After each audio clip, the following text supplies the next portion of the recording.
Hello everyone and welcome to 5-Minute German. In today's video, we will learn the concept of personal pronouns in German or Personalpronomen im Nominativ. Learning this concept will help you avoid repetition in your sentences and increase clarity. So let's not waste any time and let's get started. So in this video, first of all, we will take a look at what is a personal pronoun or Personalpronomen as they are called in German.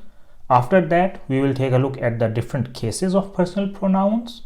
Then I will tell you about the German personal pronouns in nominative. And then at the end, I have some important information for you, and that is an important tip for understanding the nominative case so that you don't have any confusion or you don't make any mistake. If you have in the past tried to learn about personal pronouns in German and you have thought that they are so confusing, then watch this video till the end. And I can assure you that at the end, you will understand this concept and you will say that this was so easy. What is a personal pronoun? So first, let's see what is a pronoun. A pronoun is a word which is used in place of a noun. And a personal pronoun is used to replace persons or things which have already been mentioned. Let's take a look at this with the example of Tim. So Tim over here is the noun, and a sentence with Tim which we will make without personal pronouns will be Tim woke up at 8 a.m. Then Tim had breakfast. After that, Tim drove to work.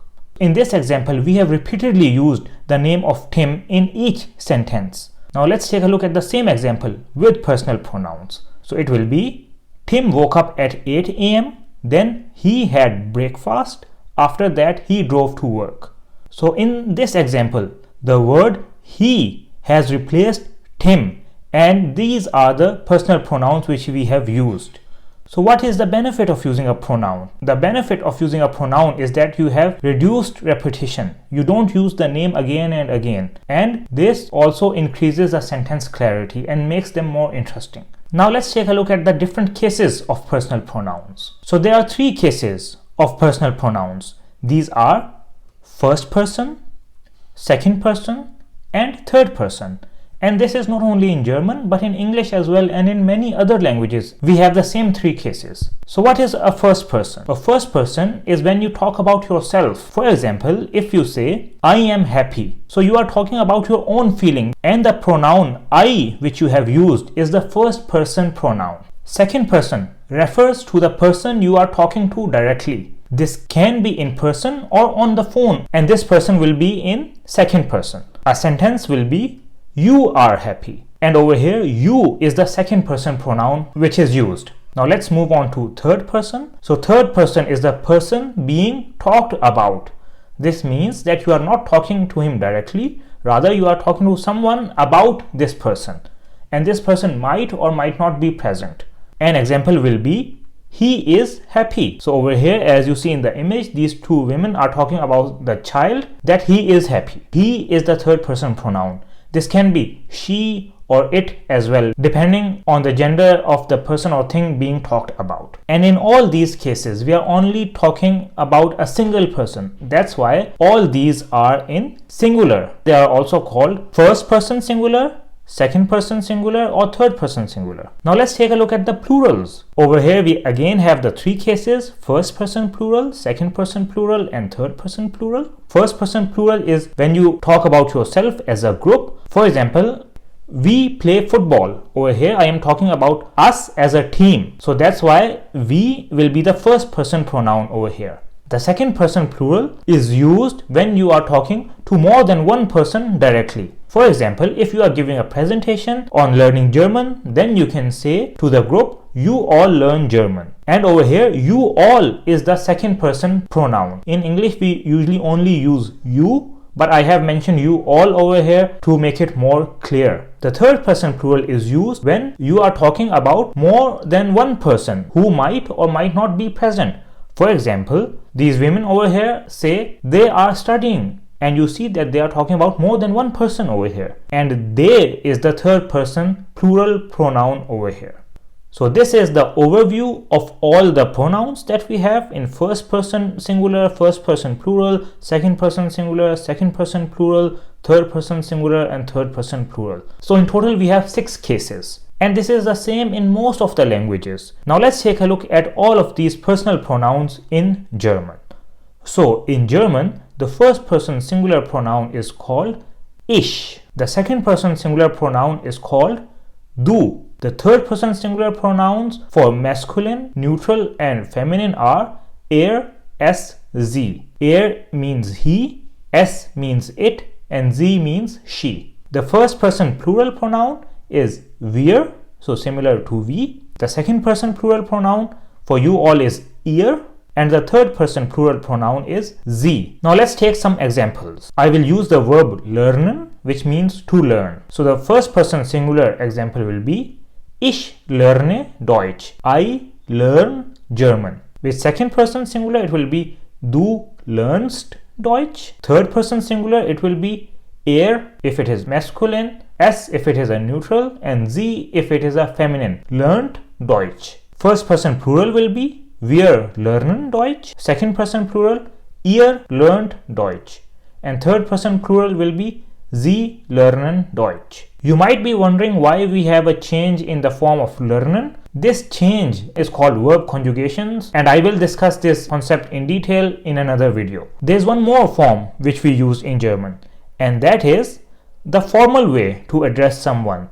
This could be a teacher, a government officer, someone from the police. So if you want to address them, then you will use formal way. And this means in English as you or you all. And in German we use Sie for this form. An example will be Sie lernen Deutsch. Now you might be wondering that the third person plural and the formal way to address someone both are Sie. So where is the difference? So the difference is that the Sie for third person plural is always written with the first letter small, and the Sie for the formal way to address someone is written with the S capitalized. You don't see this in these examples because in these examples we start with the personal pronouns. So I will change the last two sentences to show you how this differs. Now over here I have added und, which means and. So this is a continuation of the sentence, and you see the difference over here, that in the first one I have written und Sie lernen Deutsch with the S small, and in the second one where it is more formal I have written und Sie lernen Deutsch with the S capital. So this is how you know whether it is a formal way to address someone or it is a third person plural. Now we have seen all these examples, and in all these examples there is an action being done which is lernen or to learn. This is also the verb which has been used, and you see that the pronouns that we have used over here all represent the noun which is doing the action, and in English the person or thing which does the action is called the subject. In German we have another name for the subject, and that is called Nominativ. Now as all of these pronouns that we have seen represent the subject, that's why these are called pronouns in nominative or personal pronouns in nominative. These will be used when we replace a subject noun in the sentence. This can be for any action. For example, if I say ich schreibe, I write, then I am doing the action of writing, so I will use ich. If there is someone else who is jumping, then I can say er springt, he jumps, because he is the person doing the action of jumping. So you can identify the subject in any sentence by asking yourself the question, who is doing the action? And the noun, which is the person or thing who is doing the action, will be the subject or nominative. Now let's do a recap of everything we have learned in this video. So we learned that pronoun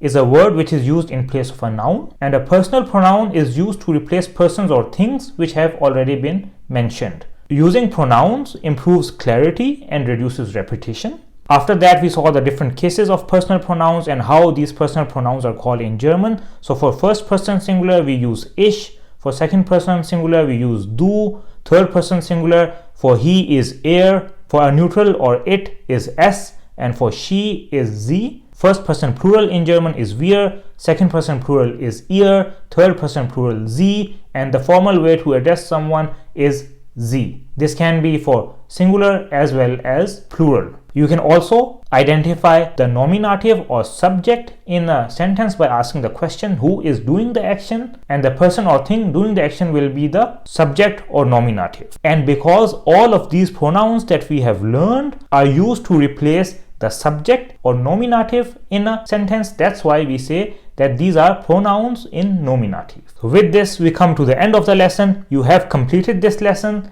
and I am sure that you will now not have any problem with personal pronouns, and you will be happy after learning this concept. Now, whenever you see a sentence or read a sentence in German, try to identify the personal pronouns in nominative. And with this, you will improve your understanding further. So I hope this video was helpful for you. I have some handwritten A1 notes which you can download from the description below. If you have any questions or feedback, please let me know in the comments. I will be uploading other German language videos as well, so please subscribe to this channel so that you don't miss any of them. Thank you very much, and see you in the next video.